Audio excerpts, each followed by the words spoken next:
लोकलेखा समिती ही नेहमी नियमाप्रमाणे ही विरोधी पक्षाच्या नेत्याकडे ही समितीचं अध्यक्षपद असतं. त्यामुळे या अध्यक्षपद या समितीचं माझ्याकडे आलेलं आहे. ही अत्यंत महत्त्वपूर्ण समिती आहे.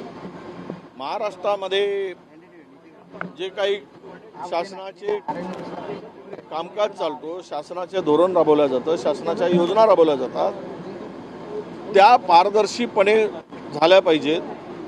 शासनाचा महसूल कुठल्याही परिस्थितीमध्ये व्यर्थ जाता कामा नये, तो कुठेही गैरप्रकारामध्ये जाता कामा नये. आणि म्हणून जे काही ऑडिट पॅरे असतात त्या ऑडिट पॅरावर चर्चा करून खुलासा घेऊन तशा प्रकारचा अहवाल विधिमंडळात सादर करण्यासाठी ही समिती काम करते. आणि मला निश्चितपणे मी सांगेल की यावर व्यापक काम करायची संधी या समितीच्या अध्यक्षाच्या माध्यमातून मला मिळाली आहे.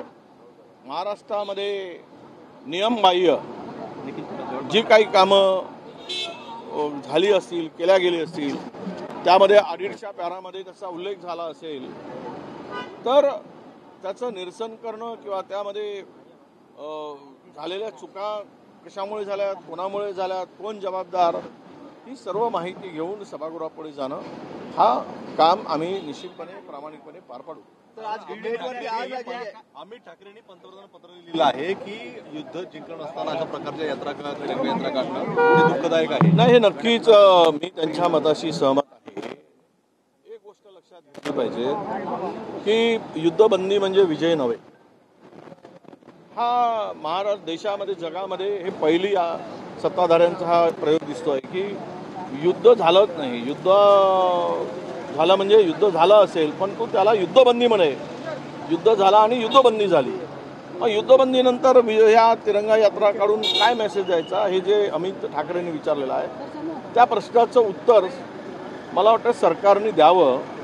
आणि त्या संदर्भातली माहिती जी काही मागितली असेल ती माहिती देण्यामध्ये लोकशाही आपला विश्वास असलेला देश आहे. डेमोक्रेसीवर आपण चालतो, त्यावर विश्वास ठेवून आपण काम करतो. जनतेने निवडून दिलेलं हे सरकार आहे, ते जबाबदेही आहे लोकांसाठी. आणि त्यामुळं इथे काही लफवाछपवी किंवा आरोप प्रत्यारोपीचा संबंध नाही.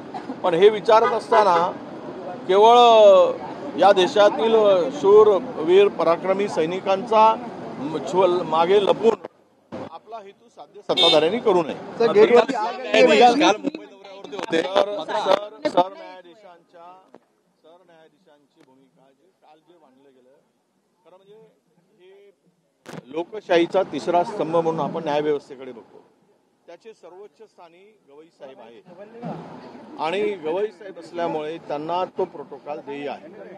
जर हे अधिकारी अशा प्रकारे मस्तवालपणे आणि प्रोटोकॉलला महत्त्व देत नसतील तर ते चुकीचं आहे. आणि या संदर्भात आमची अपेक्षा अशी आहे की कारवाई झाली पाहिजे. हा प्रोटोकॉल कोणी डावलला, कोणी चूक केली, त्या संबंधित कोण अधिकारी असेल की त्यांना एक कंत्राटी पद्धतीचा अधिकारी त्यांना रिसीव्ह करायला पाठवला, हे मला वाटतं की हा लोकशाहीचा अपमान आहे, दुसऱ्या स्तंभाचा अपमान आहे. तुम्ही गृहीत धरून देश चालवणं म्हणजेच हेच हुकुमशाहीचं लक्षण आहे. अशा प्रकारचा गंध या सगळ्या परिस्थितीमध्ये आम्हाला दिसतो. बीडमध्ये कायदा सुव्यवस्थेचे 3-13 वाजलेले आहेत. सुरुवातीला संतोष देशमुख प्रकरण आणि आता दिवटे प्रकरण, एकंदरीत कसं पाहत आहे? नाही, बीडचा बिहार झालेला आहे, हे आता लपून राहिलेलं नाही. बीडचं मोठं ऑपरेशन करावं लागेल.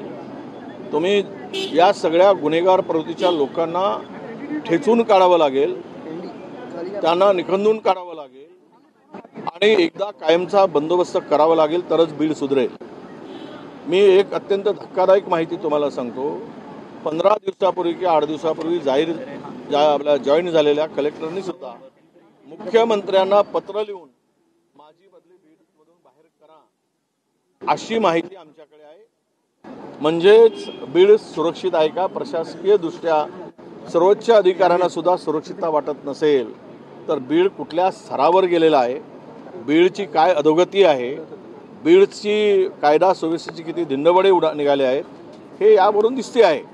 केवळ बोलून होणार नाही, तर आता कृती करावी लागेल आणि कृतीतून बीडला सुधारावं लागेल असं मला वाटतं. पालकमंत्री अजितदादा मग कमी पडतायत का? कारण आता 2-3 महिने झाले ते तिथे सातत्यानं जात आहेत, सगळ्या बैठका घेत आहेत, मग तिथला कायदा सुव्यवस्था सुधारण्यामध्ये ते अपयशी ठरतायत का?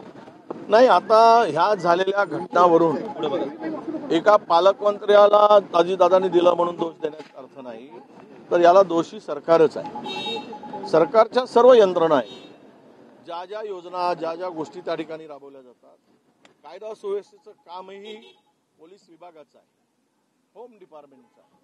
पोलिसांनी कडक भूमिका घ्यावी, ठेचून काढावं.